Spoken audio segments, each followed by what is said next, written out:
Learning in the COVID-19 crisis and beyond. This year's theme highlights literacy learning from a lifelong learning perspective. For more on this, let's welcome Nangamso Mtsatse, a Ph.D. candidate and a member of ReSep at Stellenbosch University. She's also the current head of at Funda Wande, a non-for-profit organization that aims to ensure that all learners in South Africa can read for meaning and calculate with confidence. She joins us now via Zoom. A very good afternoon to you, Nangamso, and thank you so very much for joining us on SABC News. Good afternoon, Flo. Just as a start, I mean, how is South Africa doing in terms of literacy? Are children really getting into the culture of reading? I mean, I raised this earlier on in a conversation with two child book authors, and I asked, I mean, you know, you look at the fact that libraries are really sort of a thing of the past, sadly, and that is quite worrying. If you take, you know, people do have iPads and they can read ebooks and so forth, but I worry about access for children who perhaps don't have that kind of equipment at home. Flo, let me just quickly paint you briefly a short picture that addresses your first question of the South African literacy levels currently. So if you look at the local assessments, both at the matric level, the previously annual national assessment, that it seems like when we assess ourselves, we're doing okay. I think there's an average about between 90 to 92% of average in performance in reading or home languages or languages in general in matric, and also in the honours where they assess grade 9, grade 6, and as well as grade 4. The average performance there is at about 67%. However, interestingly, is that when we compare ourselves to the rest of the world, it seems like we're not performing well. The most sort of recent polls results in 2016 basically yielded and said 76% of learners in grade 4 in South Africa cannot read for meaning. So it is contradictory to say when we measure ourselves, it seems like we're doing well. But when we place our learners against other peers, international crowding, it seems like we're performing pretty low.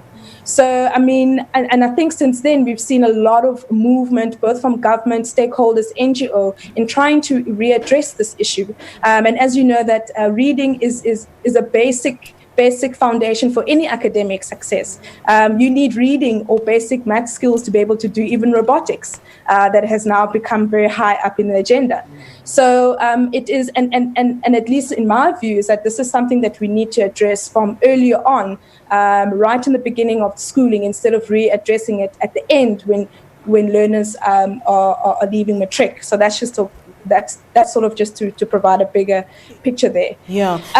On the issue on the accessibility of books, there is, I mean, research and work that has been done generally by local researchers has given us evidence to say when we compare the amount of books that is available, for instance, in English versus other African languages, and that's all 9 African languages. It is very concerning. I did a very Snapchat sort of quick deep dive, just looking at it at a foundation phase, and I think the comparison in total for just isiXhosa compared to English was something like 600 and something text, whereas in English it goes right up to about 16,000 and above. So already there's in terms of accessibility and availability of these texts, it according to languages it differs. So, and it's not to say that there hasn't been initiatives. There's been great initiatives to try and generate or to try to fast track the access to reading resources.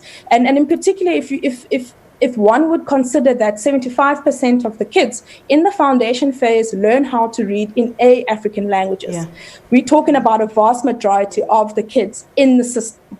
And we know that literacy performance as well there's a very high correlation with what language of instruction you're being taught in, where your school is located in, and obviously the social economic status of your family.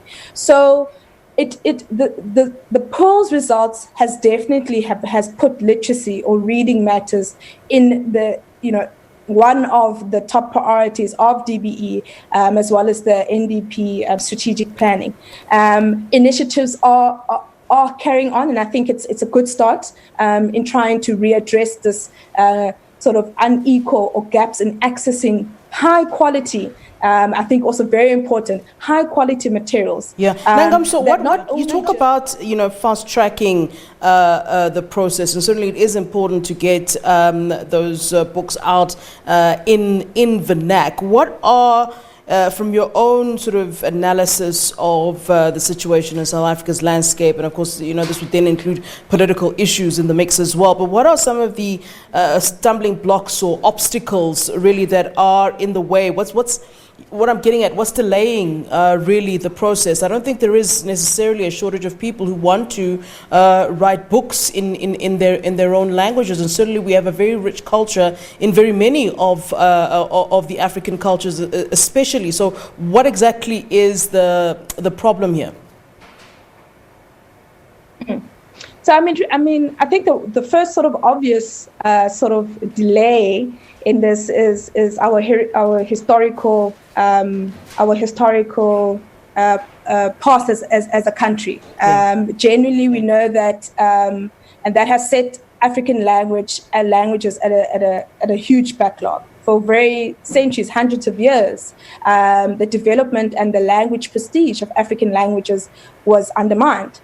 But since 1994, this has been relooked, and I think, and Department of Education has done quite well in the sense of putting in place policies that ensures the balance of power and language prestige across the education sector. I mean, even now, I believe that in the Eastern Cape would be, for the very first time, learners will be able to take the matric results in their own dialect. Yeah. So I think it's because of the many years that there was no attention paid to African languages. And you're right, there are definitely writers there, and good writers, and there is a sense of African language speakers owning up and taking the forefront of ensuring that we have good quality books at a very cost-effective price for African languages. So I would say in a nutshell, it's predominantly because of the backlog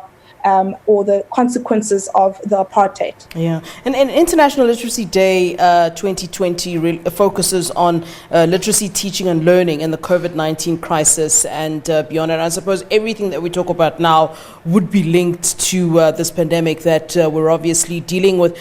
How has COVID affected, whether it is negatively or positively, the reading culture? I know during lockdown I had a lot more time to read, for example. But I wonder if that's a general statement. Was that really the case for most people?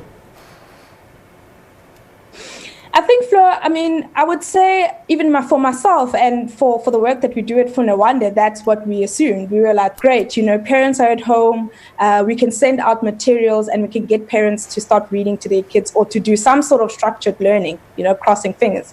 But very quickly, we then realized that platforms with distance learning or sort of structured learning was definitely a challenge, and often in kids that from your poorer schools don't have the resources at home to read, and the resources are accessed at school. So that served as a particular challenge, is to say, how do we then get these reading resources if these kids don't have it at home to them? Another thing is that also realizing that not every parent is a teacher. You can read to your child, but also realizing that, you would take your child through the text, you would need to correct the vocabulary, and et cetera, et cetera. And taking that into consideration is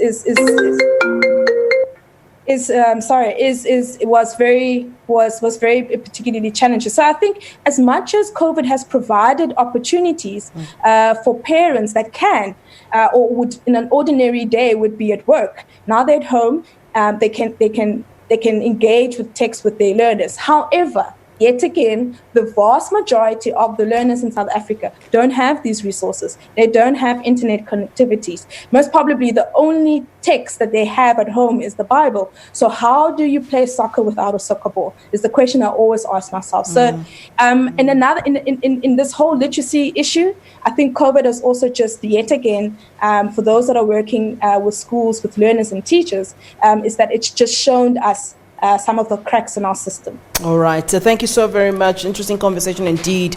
Nangamso Mtsatse, representing Funda Wande, and of course she's at Stellenbosch University with a Ph.D. Thank you very much for giving us your time. Well.